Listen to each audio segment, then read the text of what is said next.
As you prepare to watch the Super Bowl, and we know that there's a lot to celebrate, a lot of history being made from the first Super Bowl with two African American quarterbacks. The Super Bowl has an African American woman coach, and also there are two hometown brothers sparring against one another in this Super Bowl, which we'll talk a little more about on tomorrow.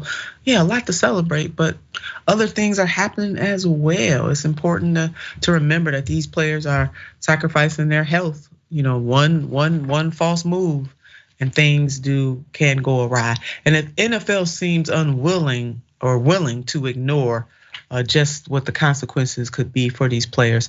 Former NFL players sue over disability claims, accused plan of, quote, disturbing denials. So we're gonna go a little deeper on this. 10 retired NFL players sued the league's benefits plan, its board of trustees, and Commissioner Roger Goodell in federal court Thursday, accusing them of displaying an overly aggressive and disturbing pattern of erroneous and arbitrary benefit denials, bad faith, contract misinterpretations, and other unscrupulous tactics to wrongfully deny disability claims. This reporting is coming from the Washington Post. In an effort to suppress disability costs, it always comes back to money, doesn't it? The lawsuit alleges the NFL plan, which is jointly managed and funded by the league and the NFL Players Association, routinely steers players to financially biased doctors, some of whom collect hundreds of thousands per year from the plan, and who at exceedingly high rates fail to find players are disabled. My God.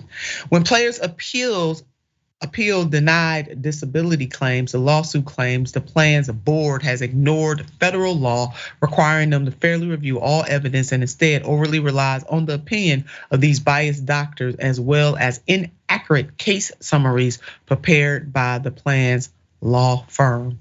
And one more point, in a news release, Eric Smith, a defensive back for the New York Jets from 2006 through 2012, and another of the named plaintiffs termed the allegations about the league's disability plan, quote, yet another example of the NFL's betrayal of its players once we are no longer on the field and making them money, end quote. Sharon, that's a powerful comment from Eric Smith, and I feel that. The NFL, as you know, we get lost in which quarterback we're gonna root for and which team. I grew up right outside of Philly, so Eagles. It's so sick, it's so disgusting to me. When people say this is modern day slavery, there's a reason they say it, okay? You just gave us a clinic on Jesse and his ignorant comments about who built this country and who should get credit for doing so. But with the NFL and their collusion, which we all know they know something about, and their criminality is what it looks like. It looks like criminality here. That they're just all over the place and doing this little dance, like a narcissistic lover who can never admit that I caught you, okay? I heard you, okay? It is so sick to use someone up in this manner. And then when they turn, I don't know, the ripe age of 29, if you're a running back, that Damar Hamlin, Senator, didn't we watch someone who was a heartbeat away from death?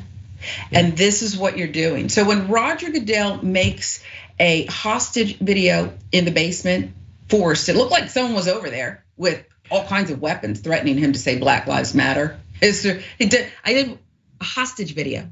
You can't believe it because this is what he's doing. He's got like one hand behind his back, fingers crossed, and this is how he's treating these players who are largely brown players. They're black and brown players. And we already know how they manipulated some of the data before, right? And said, well, these players aren't as smart. And so we're gonna call it this and that and all kinds of just filth. Yes. It's hard to stomach. It's hard to stomach.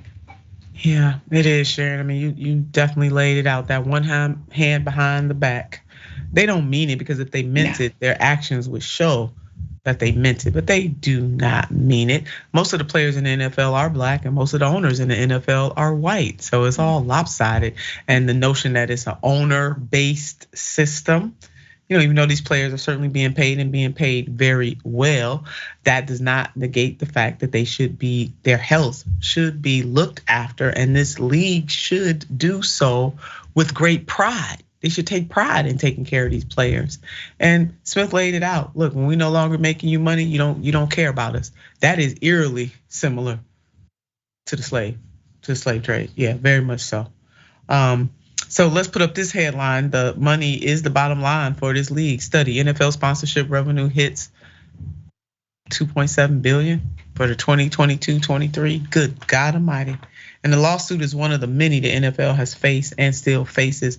Among the attorneys leading the suit is Christopher Seeger, a veteran of several major class action cases, including the case against the NFL filed by thousands of former players starting in 2012, alleging the league failed to protect them from the dangers of concussions. We know that to be true. One of the doctors, this doctor that brought it to light, they ruined this man's career because he was telling the truth. See, truth tellers, there is a consequence for telling the truth in this society. They will come after you. The case settlement, which is ongoing, has paid out more than $1 billion to the NFL retirees suffering from dementia and other brain diseases linked to repetitive head trauma. And you know what? There's not enough money on the earth to pay somebody for that kind of damage to their brains and to their bodies. And the NFL knows this happens, and yet they still want to continue to act brand new. And given nearly 70% of the players are Black, racial discrimination plays definitely a role. Take a look at this report from ABC News last year detailing the story of former NFL player Kevin Henry. Henry and his wife Pam say life has become a constant struggle, marked by depression, memory loss, and bouts of anger. All symptoms associated with dementia-related illnesses, which Henry believes stem from repeated blows to the head. Henry was further devastated after his claim for compensation through the NFL's concussion settlement program was denied. Henry and another former player, Najee Davenport, are talking about their lawsuit, accusing the NFL of avoiding paying head injury claims based on a formula that discriminates on race. That formula assumes that Black players start at a lower cognitive level than white players. Critics say the practice, widely known as race norming, makes it harder for Black players to qualify for compensation. The league calls the lawsuit entirely misguided. Yeah, of course they did. Sharon, you just talked about that. That's exactly what you just talked about. It's just so difficult, as you watch that. No fans cheering, no any given Sunday, just tortured in your own body. Have you ever been on an NFL sideline, Senator? I have. I spent some time as an NFL reporter, a sideline reporter, and I can tell you that the first time I heard a collision, bodies colliding, I never heard anything like this in my life. It is a car crash, okay?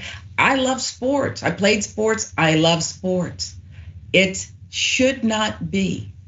And for Roger Goodell to make all the money he makes and the owners to make all the money they make and to have something ignorant called race norming, which is what I was referring to and couldn't recall the name. It's just, who are you and how do you sleep? How do you live in your own head knowing this is who you are? This is who you are. Stunning. And listen, Sharon and I are not telling people to cheer, enjoy the Super Bowl, enjoy football, but we should be cognizant of what is happening to these players and make some demands. Since this league makes its money from the fans have the power to make some demands. So we really care about these players. We need to pay attention to what matters to them and make some demands. And if those demands are not met, boycott. Stand in solidarity with these players who have given their bodies to this sport, and they're being treated like a nothing. And then race, once again, plays a role, because this is America.